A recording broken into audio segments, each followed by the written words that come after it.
Hello વિદ્યાર્થી મિત્રો, એજ્યુકટેકનો ચેનલમાં આપનું સ્વાગત છે. આજે આપણે શીખીશું ધોરણ 7 વિષય સંસ્કૃતની સ્વાધ્યાયન પોથીનો પાઠ 1 પ્રહેલિકા.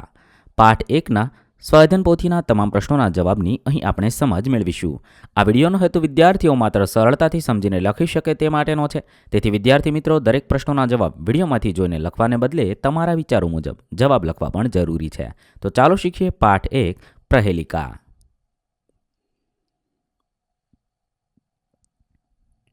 સૌપ્રથમ પ્રશ્ન નંબર 1, નીચે આપેલા પ્રશ્નોના જવાબ સંસ્કૃતમાં લખવાના છે.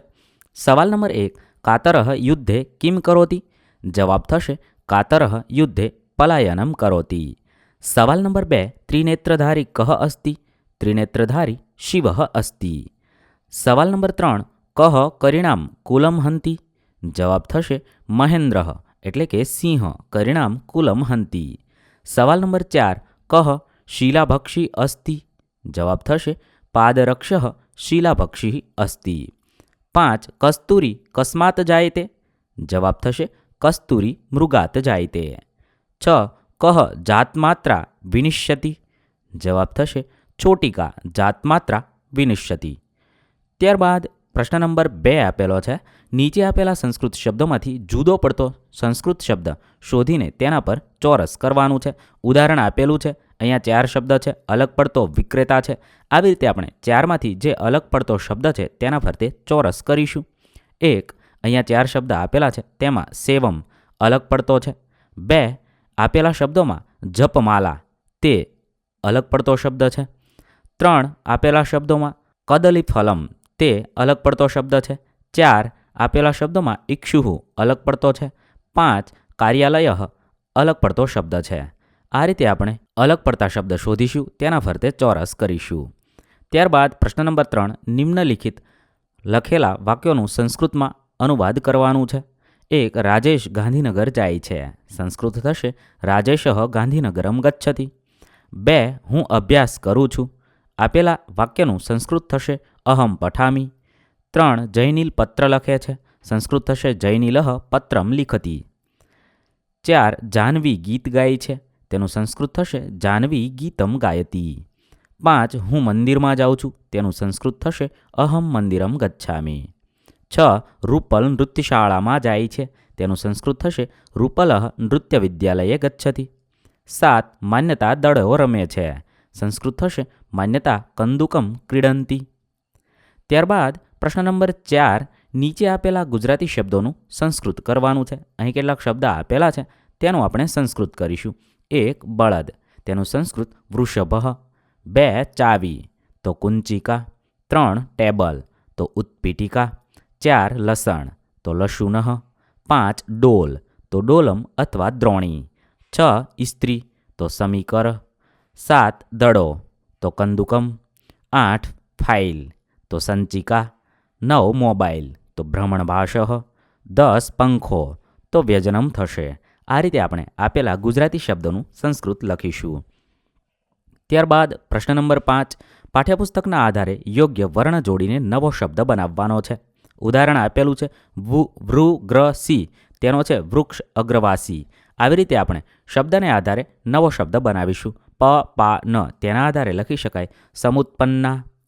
2, પયમ તો પલાયનમ. તમે મેં લખેલા શબ્દ સિવાય અન્ય શબ્દ પણ લખી શકો છો, જેની અંદર પ પા નનો ઉપયોગ થયો હોય. 3, નારિકેલઃ. 4, પક્ષીરાજઃ. 5, દેહવિવર્જિતા. ત્યારબાદ પ્રશ્ન નંબર 6, અનુલેખનમ કરોનું એટલે કે નીચે આપેલ પંક્તિઓનું અનુલેખન કરવાનું છે. આપેલી પંક્તિઓને ફરીવાર લખવાની છે. પહેલો વાક્ય છે વૃક્ષાગ્રવાસી ન ચ પક્ષીરાજ ત્રિનેત્રધારી ન શ ચૂલપાણી. બીજું છે નરનારી સમુત્પન્ના શાસ્ત્રી દેહ વિવર્જિતા. 3, પંચભર્ત્રી ન પાંચાલી યો જાનાસી સહ પંડિત. ચોથું છે ગુણસ્યુતિ સમૃદ્ધોપી પરપાદેન ગચ્છતિ. 5મું છે કસ્તુરી જાયતે કસ્માત કોહંતી કરિણામ કુલમ. આવી રીતે આપણે આપેલા વાક્યને ફરીવાર લખવાના છે. ત્યારબાદ પ્રશ્ન નંબર 7, શ્લોકગાન કરી પૂર્તિ કરવાની છે. અહીંયા અધૂરા શ્લોક આપેલા છે, તેને આપણે પૂર્ણ કરવાના છે. પહેલું છે વૃક્ષાગ્રવાસી ન ચ પક્ષીરાજ ત્રિનેત્રધારી ન શ ચૂલપાણી. તગવસ્ત્રધારી ન સ સિદ્ધયોગી જલમ ચ બિભ્રત ન ઘટો ન મેઘ. ત્યારબાદ બીજો શ્લોક છે, તેને પૂર્ણ કરી લખી શકાય. નર નારી સમુત્પન્ના શાસ્ત્રી દેહ વિવર્જિતા આમુખી કુરુ તે શબ્દમ જાતમાત્રા વિનિશ્યતિ. ત્યારબાદ ત્રીજું છે, કસ્તુરી જાય તે કસ્માત કોહંતી પરિણામ કુલમ કિમ કુર્યાંત કાતરો યુદ્ધે મૃગાત સિંહ પલાયનમ. આવી રીતે તમે આપેલા અધૂરા શ્લોકને પૂર્ણ કરી લખશો. ત્યારબાદ પ્રશ્ન નંબર 8, સંસ્કૃત વાક્યમ રચયતું. સંસ્કૃત વાક્યની રચના કરવાની છે. શબ્દોને આધારે વાક્ય બનાવવાના છે. 1 પક્ષીરાજ, તેના આધારે વાક્ય બનાવી શકાય. પક્ષીરાજ ગરુડ અસ્તિ. 2 ત્રિનેત્રધારી, વાક્ય બનાવી શકાય. ત્રિનેત્રધારી શિવ અસ્તિ. 3 ગજ, વાક્ય બનાવી શકાય. ગજ મંદમ ચલતી. 4 સિંહ, વાક્ય બનાવી શકાય. સિંહમ પરિણામ કુલમ હંતી. 5 મેઘ, મેઘો વર્ષતિ પ્રવહતિ નીરમ. 6 કસ્તુરી, કસ્તુરી મૃગાત જાયતે. 7 પલાયનમ, કાતર યુદ્ધે પલાયનમ કરોતિ. ત્યારબાદ પ્રશ્ન નંબર 9, શિક્ષક જે નાના નાના વાક્ય બોલે છે તે સાંભળીને સુવાચ્ય અક્ષરે લખવાના છે. તમારા શિક્ષકશ્રી જે વાક્ય બોલશે તે તમારે અહીંયા લખવાના છે. તમે તમારા ઘરે તમારા ભાઈ કે બહેન પાસેથી પણ આ વાક્ય લખાવી શકો છો. 1 અહમ વિદ્યાલયમ ગચ્છામિ. મમ નામ વિજય અસ્તિ. 3 વિદ્યાલયે શિક્ષક છાત્રાન પાઠયતિ. મમ પિતા કાર્યાલયમ ગચ્છતિ.